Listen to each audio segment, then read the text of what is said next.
শ্রী ভগবদ্গীতা কি বলেছেন শুনুন।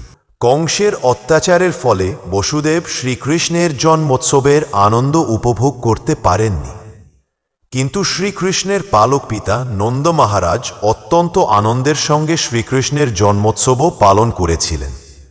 পরের দিন ঘোষণা করা হয়েছিল যে যশোদার একটি পুত্র সন্তান হয়েছে।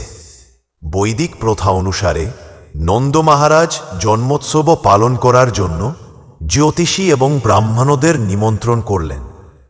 শিশুর জন্মের পরে জ্যোতিষীরা তার জন্মলগ্নের গণনা করে কোষ্ঠী তৈরি করলেন। জন্মোৎসবের পর নন্দ মহারাজ ঠিক করলেন কংসকে কর দেওয়ার জন্য মথুরায় যাবেন। যাবার আগে তিনি সমস্ত সমর্থ গোপেদের ডেকে তার অনুপস্থিতিতে বৃন্দাবনের দেখাশোনা করতে বললেন। নন্দ মহারাজের আগমনের সংবাদ পেয়ে বসুদেব তার বন্ধুকে অভিনন্দন জানাবার জন্য অধীর হয়ে উঠলেন।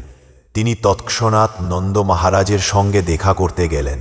বসুদেব যখন নন্দ মহারাজকে দেখলেন তখন তার মনে হল তিনি যেন নবজীবন লাভ করলেন। আনন্দে উৎফুল্ল হয়ে নন্দ মহারাজ তৎক্ষণাৎ দাঁড়িয়ে উঠে বসুদেবকে আলিঙ্গন করলেন। প্রীতিভরে বসুদেবকে অভ্যর্থনা জানিয়ে তিনি তাকে বসতে দিলেন।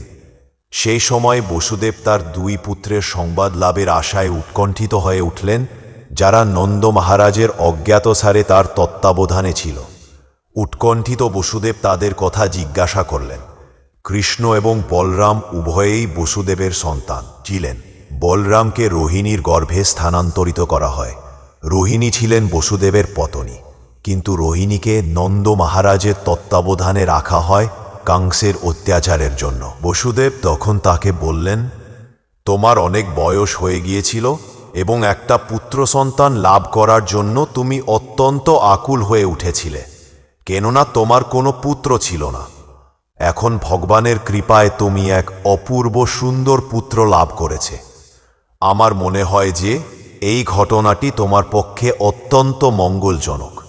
ভাই নন্দ, আমি কংসের কারাগারে বন্দী ছিলাম, কিন্তু এখন আমি মুক্ত হয়েছি। তাই আমার মনে হচ্ছে যেন আমি নবজীবন প্রাপ্ত হয়েছি। তোমাকে আবার দর্শন করার কোনো আশাই আমার ছিল না। বসুদেব জিজ্ঞাসা করলেন, দয়া করে আমাকে বৃন্দাবনবাসীদের সকলের খবর বলো। তোমার অনেক পালিত পশু রয়েছে, তারা সকলে সুখী তা? পারা সকলে যথেষ্ট ঘাস ও জল পাচ্ছে তা? তুমি আজ সেই জায়গাটি নিরাপদ এবং শান্তিপূর্ণতা? বসুদেব এইভাবেই প্রশ্ন করলেন, কেননা শ্রীকৃষ্ণের নিরাপত্তার ব্যাপারে তিনি অত্যন্ত উদ্বিগ্ন ছিলেন। তিনি জানতেন যে কংস এবং তার অনুচরেরা শ্রীকৃষ্ণকে বধ করবার জন্য সমস্ত অসুর এবং রাক্ষসদের পাঠাচ্ছিল। তারা ইতিমধ্যেই স্থির করেছিল যে শ্রীকৃষ্ণের জন্মের 10 দিনের মধ্যে যত সমস্ত শিশুর জন্ম হয়েছে তাদের সকলকে হত্যা করতে হবে। বসুদেব যেহেতু শ্রীকৃষ্ণের নিরাপত্তার জন্য অত্যন্ত উদ্বিগ্ন হয়েছিলেন, সেই কথা শুনে নন্দ মহারাজ বললেন, প্রিয় বসুদেব, আমি জানি যে তুমি অত্যন্ত ব্যথিত হয়েছে, কেননা কংস তোমার এবং দেবকীর সকলই সন্তানকেই হত্যা করেছে। যদিও শেষের সন্তানটি ছিল একটি কন্যা, তবুও কংস তাকে হত্যা করতে পারেনি এবং সে স্বর্গলোকে ফিরে গেছে। প্রিয় সখা বসুদেব, তুমি দুঃখিত হও না। আমরা সকলেই অদৃষ্টের দ্বারা পরিচালিত হচ্ছি। সকলেই তার পূর্বকৃত কর্ম অনুসারে ফল ভোগ করে থাকে এবং যিনি কর্ম ও তার ফল সম্বন্ধে অবগত, ইনি হচ্ছেন যথার্থ জ্ঞানী। তিনি কখনই কোনো কিছুতে বিমর্ষ হন না, সুখ ও দুঃখে সর্বদাই অবিচলিত থাকেন। নন্দ মহারাজ যখন ঘরে ফিরে যাচ্ছিলেন তখন বসুদেবের উপদেশের কথা তার বারবার মনে হতে লাগল। বসুদেব বলেছিলেন সেদিন কোনো উৎপাত হতে পারে। বসুদেব অবশ্যই তার মঙ্গলের জন্য এই উপদেশ দিয়েছিলেন এবং বসুদেবের বচন কখনো অসত্য হওয়ার কথা নয়। তাই চিত্তে তিনি পরমেশ্বর ভগবানকে স্মরণ করতে লাগলেন। বিপদের সময় ভগবানের শরণাপন্ন হওয়া ভক্তের পক্ষে খুবই স্বাভাবিক, কেননা তার তা অন্য কোনো আশ্রয় নেই। কোনো শিশু যখন বিপদে পড়ে তখন সে তার পিতা অথবা মাতার শরণ নেই, তেমনি ভক্ত সব সময় পরমেশ্বর ভগবানের শরণাগত। তিনি যখন কোনো বিশেষ বিপদের সম্মুখীন হন তখন তিনি বারবার ভগবানের স্মরণ করতে থাকেন। কংস তার আসুরিক মন্ত্রীদের সঙ্গে পরামর্শ করার পর পুতনা নামক এক রাক্ষসীকে শহরে, গ্রামে এবং গোচারণ ভূমিতে সমস্ত শিশুদের হত্যা করতে নির্দেশ দিল। যেখানে ভগবানের নাম সংকীর্তন হয় না, সেইখানে কেবল এই সমস্ত মায়াবী রাক্ষসীরা তাদের ইয়াদুর প্রভাব বিস্তার করতে পারে। শাস্ত্রে বলা হয়েছে, যেখানে হেলাভরেও ভগবানের নাম কীর্তিত হয়, ভূত প্রেত পিশাচের উৎপাত এবং নানা রকম দুর্যোগও সেখান থেকে তৎক্ষণাৎ বিদূরিত হয়ে যায়। আর যেখানে ঐকান্তিকভাবে নিষ্ঠাভরে ভগবান শ্রীকৃষ্ণের নাম কীর্তন হয়, সেখানকার কথাই নেই। বিশেষ করে বৃন্দাবনে, যেখানে পরমেশ্বর ভগবান স্বয়ং উপস্থিত ছিলেন। তাই নন্দ মহারাজের এই আশঙ্কা কেবল শ্রীকৃষ্ণের প্রতি তার স্নেহের প্রকাশ। প্রকৃতপক্ষে পুতনা যত শক্তিশালী হোক না কেন, তার থেকে ভয় পাওয়ার কিছুই ছিল না। এই ধরনের পিশাচীদের বলা হয় খেচরি, অর্থাৎ তারা আকাশে উঠতে পারে। এই ধরনের পিশাচী বিদ্যা ভারতের উত্তর পশ্চিম প্রদেশের কোনো গহন প্রদেশে আজও কিছু স্ত্রীলোক চর্চা করে থাকে। পরমেশ্বর ভগবান শ্রীকৃষ্ণ সকলের হৃদয়ে বিরাজ করেছে। ভগবদ্গীতায় বলা হয়েছে যে তিনি স্মৃতি, জ্ঞান এবং বুদ্ধি দান করেন, আবার তিনি তা অপহরণ করে নেন। পুতনা বুঝতে পেরেছিল যে নন্দ মহারাজের গৃহে সে যে শিশুটিকে দর্শন করেছিল, ইনি হচ্ছেন স্বয়ং পরমেশ্বর ভগবান। যদিও তিনি একটি শিশুর রূপ পরিগ্রহ করে পালঙ্কের উপর শুয়ে আছে, কিন্তু তা বলে তিনি শক্তিহীন নন। জড়বাদীদের যে ধারণা, যোগ, তপস্যা ইত্যাদি করে কোনো জীবই কখনো ভগবান হতে পারে না। ভগবান সর্ব অবস্থাতেই ভগবান। শিশুর রূপেও শ্রীকৃষ্ণ পূর্ণ বিকশিত নব যৌবন সম্পন্ন শ্রীকৃষ্ণের মতোই সর্বশক্তিমান। মায়াবাদী মতবাদ অনুসারে জীব পূর্বে ভগবান ছিল, কিন্তু এখন মায়ার দ্বারা প্রভাবিত হয়ে পড়েছেন। তাই তারা বলে যে বর্তমানে তারা ভগবান নয়, কিন্তু যখন তারা মায়ার প্রভাব থেকে মুক্ত হবে, তখন তারা আবার ভগবান হয়ে যাবে। এই ধারণাটা সম্পূর্ণ ভ্রান্ত। জীব হচ্ছে পরমেশ্বর ভগবানের অনুসদৃশ বিভিন্ন অংশ। অগ্নিফুল্লিঙ্গ যেমন অগ্নির বিভিন্ন অংশ, জীবও তেমনি ভগবানের বিভিন্ন অংশ। সে কখনই শ্রীকৃষ্ণরূপী বরাত অগ্নি হতে পারে না। বসুদেব এবং দেবকীর শিশু সন্তান রূপে আবির্ভূত হলে শ্রীকৃষ্ণ পূর্ণ পুরুষোত্তম পরমেশ্বর ভগবান। একটি ছোট্ট শিশুর মতো শ্রীকৃষ্ণ তার চোখ দুটি বন্ধ করলেন, তিনি পুতনার মুখ দর্শন করতে চাইলেন না। ভগবত ভক্তেরা বিভিন্নভাবে শ্রীকৃষ্ণের এই চোখ বন্ধ করার কারণ বিশ্লেষণ করেছেন। অনেকে বলে যে অসংখ্য শিশুঘাতিনী পুতনা যে এখন তাকে হত্যা করবার অভিপ্রায় নিয়ে এসেছে, সেই পাপিনী পুতনার মুখ দর্শন করতে চাননি বলে শ্রীকৃষ্ণ তার চোখ বন্ধ করেছেন। কেউ কেউ আবার বলেন যে তিনি অস্বাভাবিক কিছু একটা করতে যাচ্ছিলেন, তাই তিনি চোখ বন্ধ করেছিলেন যাতে পুতনা ভয় না পায়। অনেকে আবার বলেন যে অসুরদের সংহার করবার জন্য এবং ভক্তদের রক্ষা করবার জন্য শ্রীকৃষ্ণ আবির্ভূত হয়েছিলেন। যে কথা ভগবদ গীতায় বর্ণিত হয়েছে, পরিত্রাণায় সাধুনাং বিনাশায় চ দুষ্কৃতাম। প্রথম যে অসুরটিকে তিনি সংহার করতে যাচ্ছিলেন, সে হচ্ছে একটি স্ত্রীলোক এবং বৈদিক শাস্ত্রের নির্দেশ অনুসারে নিষিদ্ধ হলেও শ্রীকৃষ্ণ পুতনাকে হত্যা করতে বাধ্য হয়েছিলেন, তাই তিনি চোখ বন্ধ না করে পারেনি। আবার কেউ কেউ বলেন যে পুতনাকে শ্রীকৃষ্ণ তার ধাত্রী বলে মনে করেছিলেন, তাই শ্রীকৃষ্ণ তার চোখ বন্ধ করেছিলেন। পুতনা এসেছিল ভগবানকে তার স্তন্যদান করবার জন্য। শ্রীকৃষ্ণ এতই কৃপাময় যে তিনি যদিও জানতেন যে পুতনা তাকে হত্যা করার অভিপ্রায় নিয়ে এসেছে, কিন্তু তবুও তিনি তাকে তার ধাত্রী বা মাতৃরূপে গ্রহণ করেছিলেন। বৈদিক নির্দেশ অনুসারে মাতা 7 প্রকারের: গর্ভধারিণী মাতা, গুরুপত্নী, রানী, ব্রাহ্মণপত্নী, গাভী, ধাত্রী এবং ধরিত্রী। পুতনা যেহেতু শ্রীকৃষ্ণকে কোলে নিয়ে তাকে তার বুকের দুধ পান করবার জন্য স্তন্য দান করেছিল, তাই শ্রীকৃষ্ণ তাকে মাতৃরূপে গ্রহণ। বৈদিক শাস্ত্র থেকে আমরা জানতে পারি যে শ্রীকৃষ্ণ পুতনাকে মাতৃরূপে গ্রহণ করেছিলেন এবং মা যশোদার মতো বাৎসল্য রসে তানের প্রতি অনুরক্ত হওয়ার সৌভাগ্য দান করেছিলেন। পুতনাকে তিনি জড় জগতের বন্ধন থেকে মুক্তিদান করেছিলেন। শ্বশুর শ্রীকৃষ্ণ যখন জানত না যে সে স্বয়ং মৃত্যুকে তার কোলে তুলে নিচ্ছে। কোনো মানুষ যখন একটা দড়ি মনে করে একটা সাপকে তুলে নেয় তখন তার মৃত্যু অবশ্যম্ভাবী হয়, তেমনি শ্রীকৃষ্ণের কাছে আসার আগে পুতনা অসংখ্য শিশু হত্যা করেছিল, কিন্তু তখন সে তার অবশ্যম্ভাবী মৃত্যুস্বরূপ কালসার্পকে তার কোলে তুলে নিচ্ছিল।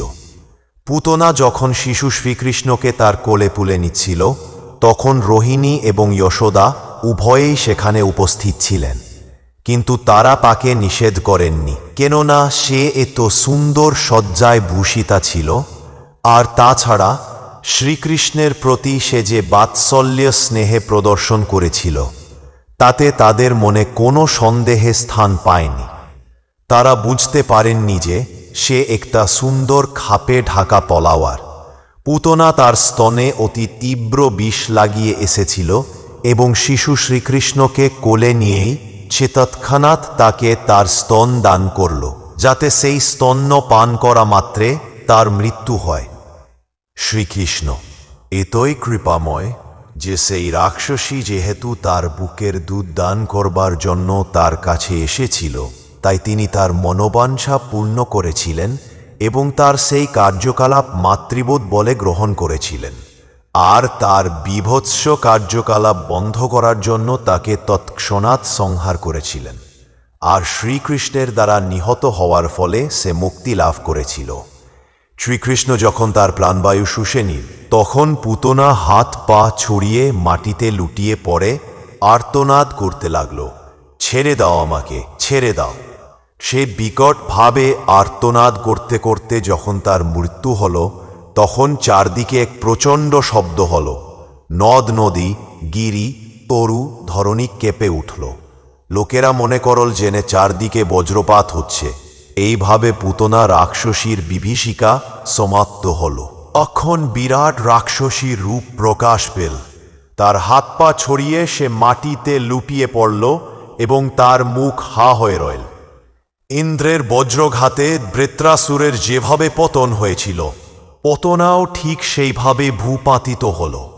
তার মাথার লম্বা চুল সারা শরীরে ছড়িয়ে রইল। তার বিশাল শরীরের পতনে ফলে 6 ক্রোশ জায়গা জুড়ে সমস্ত গাছপালা বিধ্বস্ত হয়ে গিয়েছিল। তার সেই অতি বিশাল শরীর দেখে সকলেই বিস্ময়াভিভূত হয়ে পড়েছিল। তার মুখের দাঁতগুলি ছিল লাঙ্গলের ফলার মতো তীক্ষ্ণ, নাসারম্ভ্র পর্বত গহ্বরের মতো গভীর, আর স্তনদ্বয় গিরিশিখরচ্যুত শিলাখণ্ডের মতো গভীর। তার কেশরাশি বিক্ষিপ্ত এবং তাম্রবর্ণ, চোখ দুটি অন্ধকূপের মতো গভীর, জঙ্ঘদয় নদীর দুটি তটের মতো, সেতুর মতো, এবং তার উদর জলশূন্য হ্রদের মতো মনে হচ্ছিল। তার পতনের ভীষণ শব্দে গোপ এবং গোপিকাদের কর্ণ বিদীর্ণ হল এবং প্রচণ্ডভাবে হৃৎকম্প হতে লাগল। গোপিকারা যখন দেখলেন যে শিশু শ্রীকৃষ্ণ নির্ভয়ে সেই মৃতা রাক্ষসীর বক্ষস্থলে খেলা করছে, তখন শীঘ্র তারা তাকে সেখান থেকে তুলে নিলে। মা যশোদা, রোহিণী এবং অন্যান্য বয়স্কা গোপিকারা তৎক্ষণাৎ সব রকমের বিঘ্ন থেকে শিশু শ্রীকৃষ্ণকে রক্ষা করার জন্য গোপুচ্ছ ভ্রমণ অর্থাৎ গরুর লেজ ধরে নিকটস্থ পর্বত প্রদক্ষিণ করলেন। গোমূত্র এবং গোধূলি দ্বারা শিশুকে স্নান করালেন এবং গোময় দিয়ে তার দ্বাদশ অঙ্গে তিলক দিলেন, যাতে ভবিষ্যতে তার আর কোনো অমঙ্গল না হয়। এর থেকে আমরা বুঝতে পারি মানব সমাজে গাভী কত প্রয়োজনীয়। শ্রীকৃষ্ণের দিব্য শরীরের কোনো প্রতীক রক্ষার প্রয়োজন হয় না, কিন্তু গাভীর উপযোগিতা এবং প্রয়োজনীয়তা সম্বন্ধে আমাদের শিক্ষা দেওয়ার জন্য ভগবান গোমূত্র এবং গোধূলিতে স্নান হলেন এবং অঙ্গে গোময় লেপন করলেন। এই পবিত্র সংস্কারের পর মা যশোদা এবং রোহিণীর নেতৃত্বে গোপিকারা শ্রীকৃষ্ণের শরীরকে সব রকমের বিঘ্ন থেকে রক্ষা করার জন্য ভগবানের দ্বাদশ নাম উচ্চারণ করলেন। তারা তাদের হাত এবং পা ধুয়ে 3 বার আচমন করলেন, যেটি হচ্ছে মন্ত্র উচ্চারণের পূর্বের বিধি। তারা উচ্চারণ করলেন, মণিদান তোমার জানুদ্বয়ে রক্ষা করুন, যজ্ঞ তোমার উরুদ্বয়ে রক্ষা করুন, অচ্যুত তোমার কটিত্ব রক্ষা করুন, হয়গ্রীব তোমার জঠর দেশ রক্ষা করুন, কেশব তোমার হৃদয় রক্ষা করুন, বিষ্ণু তোমার বাহুযুগল রক্ষা করুন, ঈশ্বর তোমার মস্তক রক্ষা করুন, চক্রধর তোমার সম্মুখ ভাগ রক্ষা করুন, গদাধর তোমার পশ্চাৎ ভাগ রক্ষা করুন, ধনুর্ধারী মধুসূদন তোমার দৃষ্টিশক্তি রক্ষা করুন, শঙ্খধারী তোমার বাম পার্শ্ব রক্ষা করুন, উপেন্দ্র তোমার উপরিভাগ রক্ষা করুন, তর্কশ ভূতলে তোমাকে রক্ষা করুন, হলধর তোমাকে চতুর্দিক থেকে রক্ষা করুন, ঋষিকেশ তোমার ইন্দ্রিয় সকল রক্ষা করুন, নারায়ণ তোমার প্রাণবায়ু রক্ষা করুন, এবং শ্বেতদ্বীপাধিপতি নারায়ণ তোমার চিত্তকে রক্ষা করুন, এবং যোগেশ্বর তোমার মনকে রক্ষা করুন, কৃষ্ণিগর্ভ তোমার বুদ্ধি রক্ষা করুন, এবং পরমেশ্বর তোমার আত্মাকে রক্ষা করুন, এবং তুমি যখন ঘুমিয়ে থাক তখন মাধব তোমাকে রক্ষা করুন, গমনকালে বৈকুণ্ঠ তোমাকে পতন থেকে রক্ষা করুন, উপবেশনকালে শ্রীপতি তোমাকে রক্ষা করুন, এবং ভজন সময়ে যজ্ঞেশ্বর তোমাকে রক্ষা করুন। এইভাবে মা যশোদা শ্রীকৃষ্ণের বিভিন্ন অঙ্গ রক্ষা করার জন্য বিষ্ণুর বিভিন্ন নাম কীর্তন করতে লাগলেন। মা যশোদা স্থির বিশ্বাস ছিল যে ডাকিনী, ঔতুধানী, কুষ্মাণ্ডা, যক্ষ, রাক্ষস, বিনায়ক, কোট্রা, রেবতী, জ্যেষ্ঠা, পুতনা, মাতৃকা, উন্মাদ প্রভৃতি ভূত প্রেত পিশাচীর প্রভাব থেকে শ্রীকৃষ্ণকে রক্ষা করতে হবে।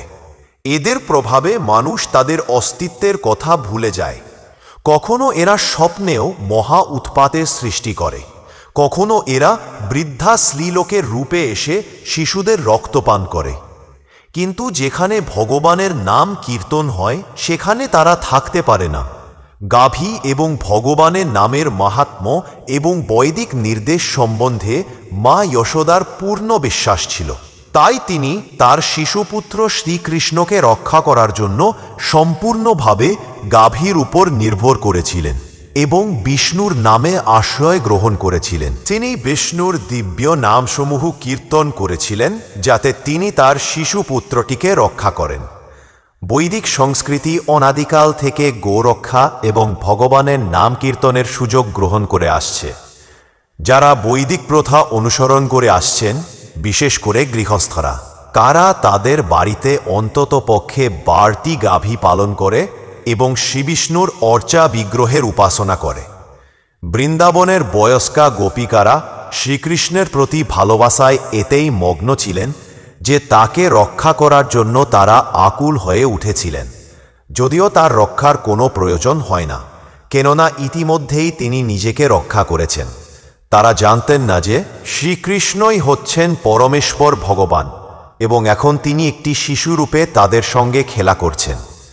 শ্রীকৃষ্ণকে রক্ষা করার সমস্ত অনুষ্ঠানগুলি সম্পন্ন হলে মা যশোদা শ্রীকৃষ্ণকে তার দুধ পান করার জন্য স্তন দান করলেন। বিষ্ণুমন্ত্র উচ্চারণ করার পর মা যশোদার মনে হল যে তার শিশু সন্তানটি এখন সম্পূর্ণ নিরাপদ।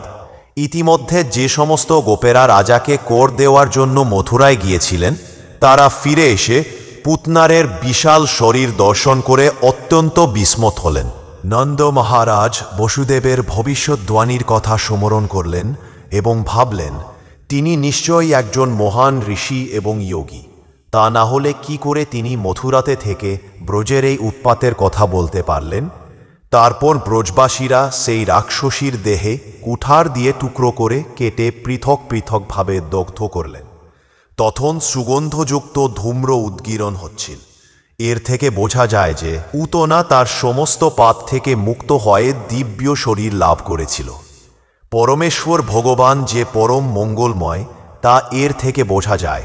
পুতনা এসেছিল শ্রীকৃষ্ণকে হত্যা করবার জন্য, কিন্তু যেহেতু শ্রীকৃষ্ণ পুতনার স্তন পান করেছিলেন তাই পুতনা তার সমস্ত পাপ থেকে মুক্ত হয়েছিল এবং তার মৃতদেহটিও দিব্যভাব লাভ করেছিল। তার একমাত্র কাজ ছিল শিশু হত্যা করা। সে ছিল রক্ত পায়নি, কিন্তু শ্রীকৃষ্ণের প্রতি বিদ্বেষ যুক্ত হওয়া সত্ত্বেও সে মুক্তি লাভ করেছিল, কেননা সে শ্রীকৃষ্ণকে তার স্তন্যদান করেছিল। সুতরাং যারা বিশ্বাস ও ভক্তি সহকারে পিতা ও মাতার মতো বাৎসল্য রসে ভগবানকে স্নেহে করে নেন, তারা যে কত সৌভাগ্যশালী তা আমরা সহজে অনুমান করতে পারি। শুদ্ধ ভক্ত সর্বদাই গভীর স্নেহ ও ভালোবাসা সহকারে শ্রীকৃষ্ণের সেবা করেন, কেননা তিনি জানেন যে শ্রীকৃষ্ণ হচ্ছেন পরমেশ্বর ভগবান, তিনি হচ্ছেন সমস্ত জীবের পরমাত্মা। তাই বলা হয় যে কেউ যদি ভগবানের সেবায় অল্প একটু প্রয়াসও করে তাহলে তার যে লাভ হয় তা কল্পনারও অতীত। সেই সম্বন্ধে ভগবদ্গীতায় বলা হয়েছে, স্বল্পমপ্যস্য ধর্মস্য ত্রায়তে মহত ভয়াৎ, অর্থাৎ অল্প একটু ভগবৎ সেবা আমাদের মহাভয় থেকে রক্ষা করে। ভগবত ভক্তি এতই অপূর্ব যে জ্ঞাতসারে এবং অজ্ঞাতসারে যদি ভগবানের একটু সেবাও আমরা করে থাকি, তার ফলে যে মহৎ লাভ হয় তা আমরা কল্পনাও করতে পারি না। একটা গাছের ফুল নিয়ে যদি আমরা শ্রীকৃষ্ণের পূজায় অর্পণ করি তাহলে সেই গাছটিরও প্রভূত কল্যাণ সাধিত হয়। এইভাবে শ্রীকৃষ্ণের পূজায় যখন ফুল অর্পণ করা হয় তখন যে সমস্ত গাছগুলিতে সেই ফল ফুলগুলো ধরেছিল, অজ্ঞাতসারে তারাও সুকৃতি অর্জন করে। তাই অর্চনের প্রভাবে সকলেরই মঙ্গল হয়। ই শ্রীকৃষ্ণ ব্রহ্মা শিব আদি মহান দেবতাদেরও উপাস্য। আর পুতনা এতই সৌভাগ্যশালী ছিল যে তার ক্রোড়ে তিনি একটি শিশুরূপে খেলা করেছিলেন। মুনি ঋষিরা শ্রীকৃষ্ণের যে চরণকমলের ধ্যান করেন তা পুতনা শরীর স্পর্শ করেছিল। মানুষ শ্রীকৃষ্ণকে ভক্তিভরে নানা রকম আহার্য নিবেদন করে, শ্রীকৃষ্ণ স্বেচ্ছায় পুতনার স্তন্যপান করেছিলেন। ভক্তরা তাই প্রার্থনা করেন যে বৈরী ভাবন্য হয়ে শ্রীকৃষ্ণকে কিছু দান করার ফলে পুতনা যদি এই রকমের সৌভাগ্য অর্জন করতে পারে তাহলে ভক্তি ভরে শ্রীকৃষ্ণের আরাধনা করলে যে কি লাভ হবে সেটা কে কল্পনা করতে পারে। ভগবান শ্রীকৃষ্ণ তাই শ্রীকৃষ্ণের প্রতি অহৈতুকী ভক্তিযুক্তি হওয়া হচ্ছে। যদিও পুতনা ছিল রাক্ষসী, তবুও সে পরমেশ্বর ভগবানের মাতৃপদ প্রাপ্ত হয়েছিল। এর থেকে বোঝা যায় যে সমস্ত গোপিকারা এবং গাভীরা শ্রীকৃষ্ণকে দুগ্ধদান করেছিলেন তারা অবশ্যই অপ্রাকৃত জগতে প্রবিষ্ট হয়েছিলেন। মুক্তি থেকে শুরু করে আমাদের ইন্দ্রিয়গ্রাহ যা কিছু, শ্রীকৃষ্ণ সে সমস্ত যে কাউকে দান করতে পারেন। তাই শ্রীকৃষ্ণ যখন পুতনার স্তন্যপান করলেন তখন পুতনার মুক্তি সম্বন্ধে কোনো সন্দেহই থাকতে পারে না। আমাদের শ্রী ভগবদ গীতার পাঠ শোনার জন্য আমাদের হ্যাপি গীতা চ্যানেলটিকে সাবস্ক্রাইব করে রাখতে হবে। আমরা প্রতিদিন নতুন নতুন ভিডিও আপলোড করে থাকি।